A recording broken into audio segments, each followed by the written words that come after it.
Şimdi ben Amerika'da Yale Üniversitesi'ndeyim. Bir program için buradayım. Yani dünyanın en büyük iki üniversitesinden birisi.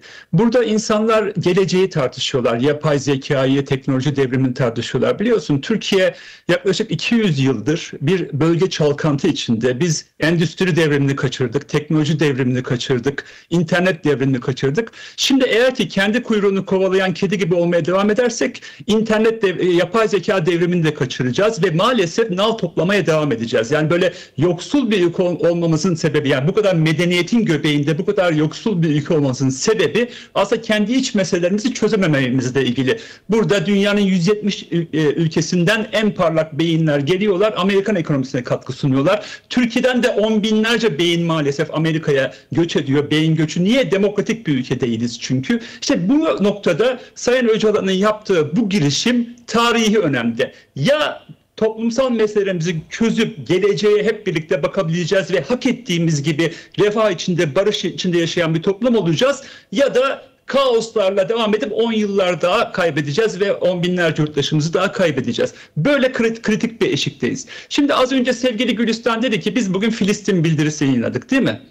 Bunun emin olun dünyada zerre-i miskal değeri yok. Neden? Dünya gündemine sıfır etkisi var. Neden? Çünkü Türkiye'de şöyle bakıyor dünya. Ya otokratik bir ülke, kendi Kürtlerine hakkını teslim etmemiş, 100 yıldır ezmiş, Ermeni halkının acısını görmemiş, Alevilere eşit yurttaşlık vermemiş bir ülke. İsrail'e elbette yaptıkları çok kötü, İsrail'in korkunç şeyleri, ama hani önce demezler mi sen bir aynaya bak arkadaş, kendi iç meselelerini çöz demezler mi? İşte bu bildiri o yüzden dünya sahnesinde bir etkisi yok. Yani Netanyahu ne diyor? Efendim sen Ermeni soykırımı ile ilgili işte ben bunu kabul ediyorum diye. Bunun ne kadar önemi varsa Netanyahu sonuç olarak İsrail'de yaptıkları korkunç şeylerle böyle bir şey demesinin ne kadar önemi varsa Türkiye'nin de bu noktada bir şey söylemesinin de o kadar önemi var. İşte bu önemi artırmanın yolu nedir? İşte Sayın Öcalan'ın ortaya koyduğu paradigmayı hayata geçirmek ve öyle müthiş bir adım atıldı ki yani zamanın ruhunu okuyan bir adım. Yani bölgesel bir talep yok, demokratik bir toplum talep ediyor ve enternasyonalist bir önerme sonuç olarak. Yani yalnızca Kürdistan için istiyorum demiyor. Enternasyonalist bir önerme var ve bütün bölgeyi kurtaracak bir önerme. Açıkça söyleyeyim, Filistin meselesini, Filistin halkını zulümden kurtarmak istiyorsak Kürt meselesini çözmek zorundayız. Bu çözümü ortaya koyup bunu da bir rol model olarak bütün bölgeye sunmak zorundayız. Alevilere eşit yurttaşlık, Kürt'e eşit yurttaşlık. Bunu sağladığımız zaman o zaman İsrail'i utandırabiliriz. O zaman bütün dünyaya biz bir rol model olarak bakın biz kendi iç meselelerimizi çözdük, geleceğe umutla bakıyoruz diyebiliriz ve Türkiye böylece etki alanını genişletebilir. Yani artık etki alanı dediğimiz şey sınırlarla ilgili değil. Sınırları işte savaşla falan genişletmek değil.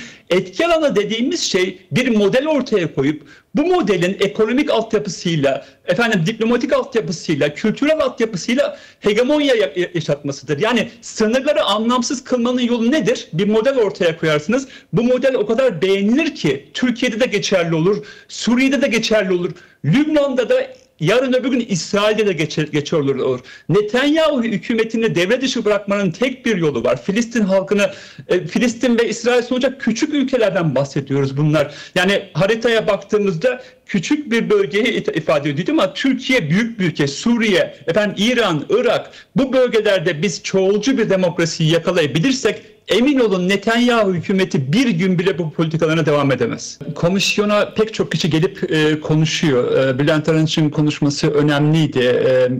Ama mevcut meclis başkanı ise çıtayı son derece düşürüyor biliyorsunuz. Bence bunlar tabii ki önemli. Yani komisyonda neler konuşulduğu çok önemli ama Türkiye'de biliyoruz sonuç olarak irade koyabilecek iki kişi var. Yani bunların birisi Sayın Erdoğan, birisi de Sayın Bahçeli. Sayın Erdoğan 2013-2015 sürecinden farklı olarak dikkat ederseniz dili son derece acı. Yani bir kere bir konuşma yaptı, ardından hemen sert konuşmalar yaptı. Yani 2013-2015 sürecinde hatırlarsınız Erdoğan baldıran zehiri içeceğim derdi. Kürdistan'ın gerçekliğinden bahsederdi. Osmanlı arşivlerine bakın derdi. Yani son derece ileri konuşmalar yapardı. Ama şimdi baktığımızda ise son derece ayak sürüyen konuşmalar yapıyor. Hatta kılıç elimizde diyor. Yani şunu demek istiyor. Ya benim dediğim gibi olur ya da bizim başka opsiyonlarımız var demeye getiriyor. Ya bu çok tehlikeli bir şey tabii. Sayın Hakan Fidan'ın konuşmaları da son derece tehlikeli. Yani bir Dışişleri Bakanı böyle konuşmaz zaten. Yani kendisi MİT Başkanı iken tabii konuşmuyordu, bilmiyorduk ama hani ancak bir MİT Başkanı'nın konuşabileceği şekilde, hatta öyle bile değil ya. Bir MİT Başkanı da eğer bir süreç yürütüyorsa böyle konuşmaz. Yani sürece olan inancı gerileten bir dil var ortada. Ve tabii ki bunun adı ne biliyor musunuz Erdal? Yani sonuç olarak Putin'in aslında Ukrayna'ya karşı yürüttüğü bir zorlayıcı diplomasi, coercive diplomasi diyorlar uluslararası alanda. Zorlayıcı bir diplomasi. Yani sanki barış yapacakmış gibi yapıp bir yandan da sopayı elinde tutan bir diplomasiyi ortaya koyuyor. Bunu Aliyev Ermenistan'a karşı yaptı. Şubat ayında Ermenistan'a saldıracaktı. Bunun istihbaratı vardı. Efendim sopayı elimde tutuyorum, ya benim dediğimi yapacaksın ya da ben senin Zengezur bölgesini ele geçiririm diye bir diplomasi yürüttü. Trump devreye geçti de efendim bir şekilde barış masasına oturdu. Yani güçlü olanın haklı olduğunu düşündüğü bir dünya gerçekliğinde yaşıyoruz. Ve bu bir karanlık bir dönem. Bence bu karanlık dönemi de Sayın Öcalan çok iyi okuyor. Yani ben Karabağ Ermenilerine hep bir çağrı yapmıştım. Ya bu karanlık bir dönem. Beklentilerinizi şimdilik düşürün ki halkı bir felakete sürüklemeyelim diye çağrı yapıyordum ama orada ne dedi Karabağ Ermenileri? Efendim biz bağımsızlık istiyoruz dediler. Ne oldu? Sonucu bir felaket oldu. Yani Gazze'de yaşananları görüyoruz. Yani gücün yoksa hakkın da yok diyor Netanyahu hükümeti ve her gün katliamlarına devam ediyor. Kürt halkı da benzer bir sonuç, özellikle Suriye Kürtleri olarak söylüyorum, benzer bir riskle karşı karşıya. Her zaman bu karşı karşıya. Şimdi bu noktada talepleri belli noktada geriletme, çıtayı düşürme stratejisi bence ortaya konuluyor. Bu da çok doğru bir strateji ama sorun şu: ne kadar adım atılırsa atılsın Türkiye adım atmıyor. Hep daha fazlasını talep ediyor. Yani daha doğrusu belki arka kapılarda başka şeyler konuşuluyor olabilir ama kamuoyuna yansıyan durumu bu. Bu da sürece olan dair kuşkuları azaltıyor. Yapılması gereken behemahal güven artırıcı adımların devreye sokulması. Yani sevgili Gülistan bahsetti. Ya biz bir an önce bu komisyondan, yani inşallah şu Eylül ayı sonuna kadar bir paket, yani bir yasa önerileri görebilmeliyiz ki sürece inancımız artsın. Yani terörle mücadele yasasında, diğer konularda gerillaların dönüşüyle ilgili siyasi yaşama katılması, ya bir paket görebilmeliyiz. Bu birinci güven artırıcı adım olabilir. İkincisi, ya bu kayyum yine cezaevinde, yani Selahattin Demirtaş gibi, Figen Yüksekdağ gibi sembol isimlerimiz var ve binlerce yoldaşımız var. Yani bunların çıkabildiğini görmemiz lazım. Bununla eşgüdümlü olarak da tabii ki silah bırakmaların devam ettiğini de görmemiz lazım. Yani bir tören oldu elbet. Ama ne demişlerdi? Yani çok iyi hatırlayalım bunu.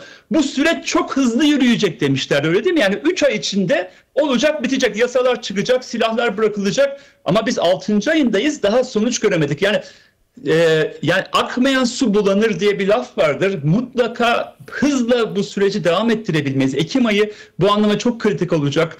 Cezaevinden bırakılmaların görebilmemiz lazım. Kayyımla ilgili adımların atıldığını görebilmemiz lazım ama ben Sayın Erdoğan'da ve Sayın Hakan Fidan'da bunu izlerini görmüyorum. Yani dile önce yansır. Yani barış iradesi varsa ortada bunun dile yansıması lazım ve eşgüdümlü adımların mutlaka atıldığını görebilmemiz lazım. Güven artırıcı adımların atabildiğini görmemiz lazım. Toplumda yani anketlere yansıyor, %70'in üzerinde bu sürece bir destek var. O %30 da şundan dolayı desteklemiyor. Barış olmasın demiyor.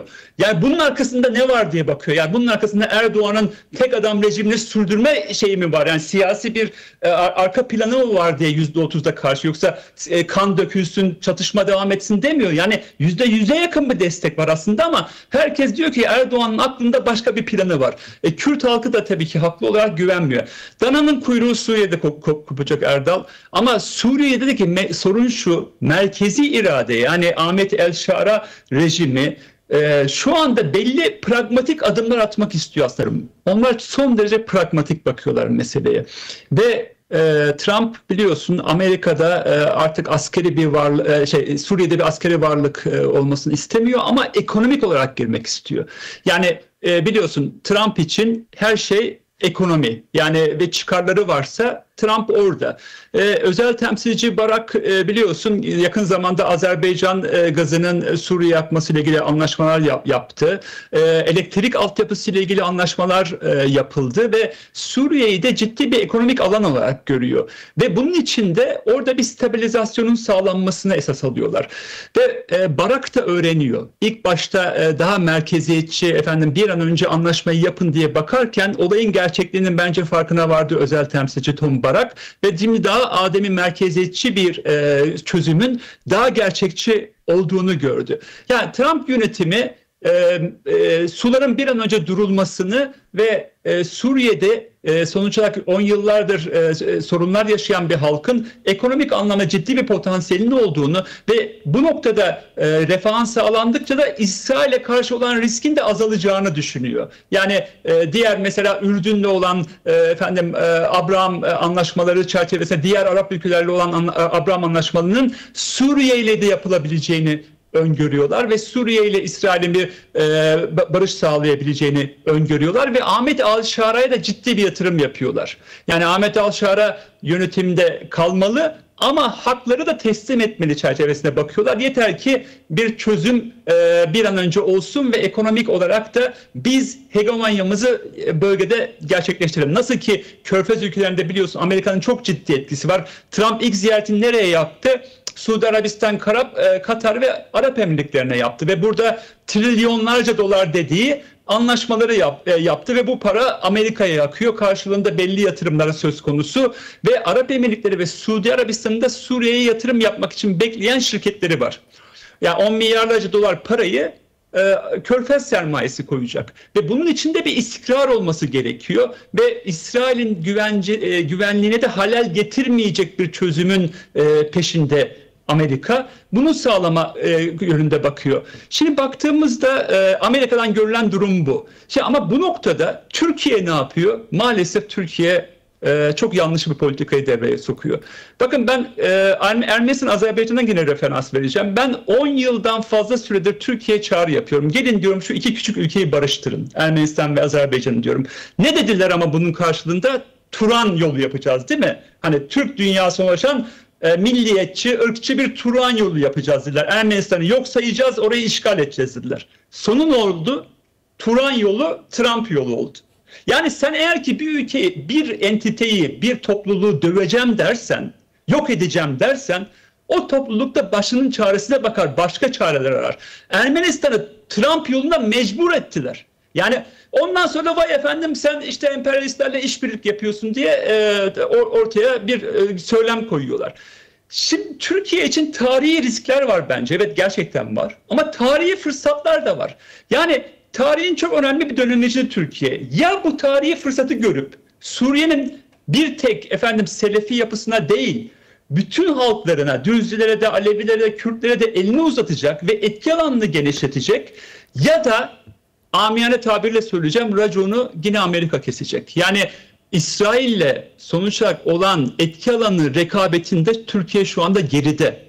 Yani bugün şimdi siz sorsanız Dürzilere Türkiye ile mi yürümek istersiniz yoksa İsrail'le mi? Hepsi İsrail der. Alevilere sorun, bir tane Suriye Alevisi biz Türkiye ile yürümek istiyoruz demezler. Asla demezler. İsrail belki bize güvence sağlayabilir diye bakarlar. Şimdi Kürt halkıysa çok büyük bir şans, Suriye Kürtleri hala bütün yaşadığı acılara rağmen yüzünü Türkiye'ye dönmüş durumda. Yani yüzünü Kudüs'e, Tel Aviv'e değil, hala bütün yaşadığı acılara rağmen ya bu büyük bir şans olarak görülmesi lazım. Yüzü Ankara'ya dönük. Yani elini uzatıyor, gel diyor bu meselede bir çözüm bulalım diyor ama hala bunu idrak edemeyen bir akıl var Ankara'da. Hala maksimalist. Sen silahları bırak. Az önce Gülistan Vekil'in de söyledi. Yani bu şartlarda silah bırakılmasının talep edilmesi Suriye Kürtlerinden akla ziyan bir taleptir. Yani akla ziyan bir talep. Yani Dürziler katledilirken, Aleviler katledilirken. Bakın ama Sayın Öcalan'ın çözümlenmesi Suriye için de geçerli. Ne demiş Sayın Öcalan? 3 sac ayağı, demokratik toplum, barış, entegrasyon. Ya bu formülün aynısını diyorum ya internasyonalist bir çözümleme ortaya koyuyor. Al Suriye'yi de götür. Ama yalnızca entegrasyon diye dayatma. Diğer iki ayağa bak. Diğer iki ayakta ne diyor? Demokratik toplum, barış. Onlar nerede Suriye'de? Yok. Diyor ki yalnızca entegre ol diyor. Suriye Merkez Ordusu'na entegre ol diyor. Ya kardeşim, Suriye Merkez Ordusu'ndaki zihniyet, hani orada kadın savaşçılar var.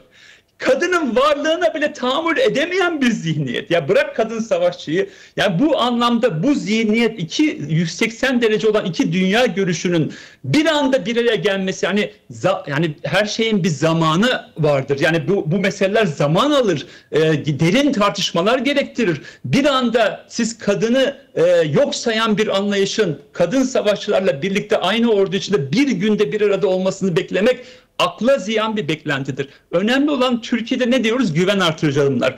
Aynı formülasyonun Suriye'de taşınması lazım ama zihniyet devrimine ihtiyaç var. Yani Sayın Erdoğan'ın kafasında, Sayın Hakan Fidan'ın kafasında ve bütün karar alıcıların kafasında hala biz üstünüz, diğerleri ise bizim dediğimize dayattığımızı kabul etmek zorunda bakışı var. Bu zihniyetten vazgeçmedikleri sürece barış çok zor. Barış adaletle gelir. Ben Kürt halkının hani adalet kavramı 100 ise şimdilik 10 alabileceğini, 20 alabileceğini düşünüyorum. Yani bunun daha fazlası değil, çünkü karanlık bir dönemdeyiz ve zihniyet anlamındaysa barış fikrine çok uzakta insanlar görev başında maalesef. Hem Suriye'de hem Türkiye'de.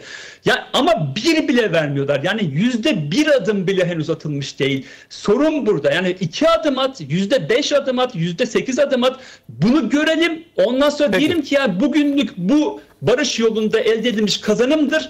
Yarın mücadelemize daha fazlasını kazanabiliriz diyebilelim. Önemli olan bu zihni değişikliği Sayın Erdoğan'ın bir an önce yapabilmesi ve hak verilmeden barışın ve adaletin de sağlanamayacağını bilmesinden geçiyor.